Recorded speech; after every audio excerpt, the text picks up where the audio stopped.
Hi అండి, welcome to my channel Humaira's world. ఈరోజు orange gummies అయితే చేసుకుందామండి. దీంట్లో హై ఇమ్యూనిటీ ఉంటుందండి, విటమిన్ సి అయితే ఉంటుంది, యాంటీ ఆక్సిడెంట్స్ అయితే ఉంటాయండి.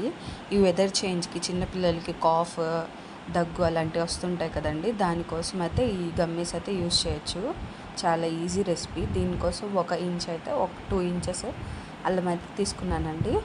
ఇది బాగా గ్రేట్ చేసుకోవాలి, చిన్న చిన్న పీసెస్ లాగా ఇలా మొత్తం గ్రేట్ చేసుకోవాలి. ఇలా గ్రేట్ చేసుకున్న తర్వాత ఒక బౌల్లో అయితే పెట్టుకోవాలి, స్టవ్ మీద పెట్టుకొని 1 గ్లాస్ ఫుల్ వాటర్ అయితే వేసుకొని ఈ అల్లం గ్రేట్ చేసుకున్న అల్లం అయితే వాటర్లో వేసుకోవాలండి. బాగా బాయిల్ చేసుకోవాలి. అల్లం రసం మొత్తం వాటర్లోకి వెళ్ళిపోయి అల్లం వాటర్లా అయిపోవాలి. అది ఇలా మొత్తం బాయిల్ అయితే చేసుకోవాలి. బాయిల్ చేసుకున్న తర్వాత ఒక స్ట్రైనర్లో అయితే స్ట్రెయిన్ చేసుకోవాలండి.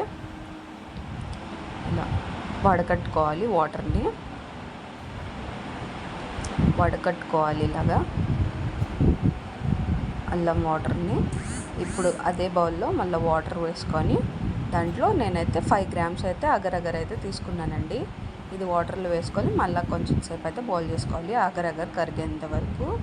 అది కరిగే లోపల మనమేమో ఒక 2 ఆరెంజెస్ అయితే తీసుకుందామండి. 2 ఆరెంజెస్ తీసుకొని వాటి మొత్తం జ్యూస్ అయితే తీసుకోవాలండి.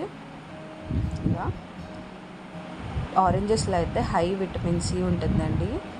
దీనివల్ల తొందరగా జలుబు, దగ్గు అనేవి రావు. 2 ఆరెంజెస్ అయితే తీసుకోవాలి. నేను 2 తీసుకుంటున్నాను. ఆరెంజ్ తీసుకున్న తర్వాత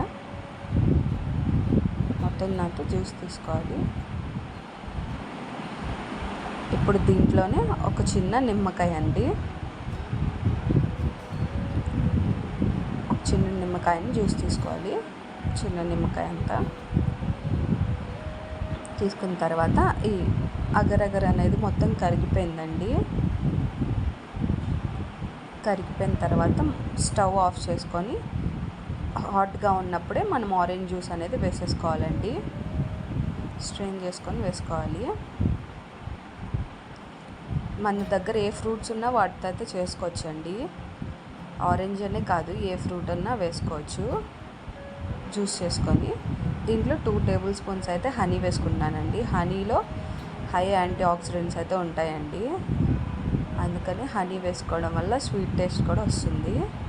ఇప్పుడు ఇది కొంచెం కూల్ అవుతుంది అన్నప్పుడు మనమైతే ఏదైనా మౌల్డ్ ఉంటే దాంట్లో అయితే వేసుకోండి. గమ్మీస్ అయితే మౌల్డ్ షేప్లో అయితే వస్తాయి, పిల్లలకి బాగా నచ్చుతాయి కదా. అప్పుడు ఇలా మౌల్డ్స్లో అయితే వేసుకోండి. ఒకవేళ ఏమీ మౌల్డ్ లేదు అనుకుంటే ఒక ప్లేట్లో అయినా, ఒక బౌల్లో అయినా, దేంట్లో అయినా వేసుకోవచ్చండి. నేనైతే హాఫ్ మౌల్డ్లో వేసుకుంటున్నాను, హాఫ్ అయితే ఇంకో బౌల్లో అయితే వేసుకుంటున్నాను. ఒక 10 మినిట్స్ ఫ్రిడ్జ్లో పెట్టుకుంటే చాలండి. గమ్మీస్ అయితే ప్రిపేర్ అయిపోతాయి. ఇదిగోండి, ఈజీగా high immunity vitamin C gummies అయితే రెడీ అయిపోయినాయి. ఆరెంజ్ గమ్మీస్ పిల్లలకి ఇలా ఇస్తే చాలా టేస్ట్గా అయితే ఉంటుందండి, తినేస్తారు. అగరగర్ వేసుకోవడం వల్ల తొందరగా వచ్చేసిందండి. కార్న్స్టార్చ్ అలాంటివి వేసుకోవడం అలా చేయొద్దు. అలా చేస్తే ఇలా గమ్మీస్ లాగా అయితే రావు. ఒక్కొక్క పీస్ ఫ్రిడ్జ్లో అయితే స్టోర్ చేసుకోవచ్చండి. 10 డేస్ వరకు ఇలాగనే ఉంటాయి. మరిన్ని వీడియోస్ కోసం సబ్స్క్రైబ్ చేయండి.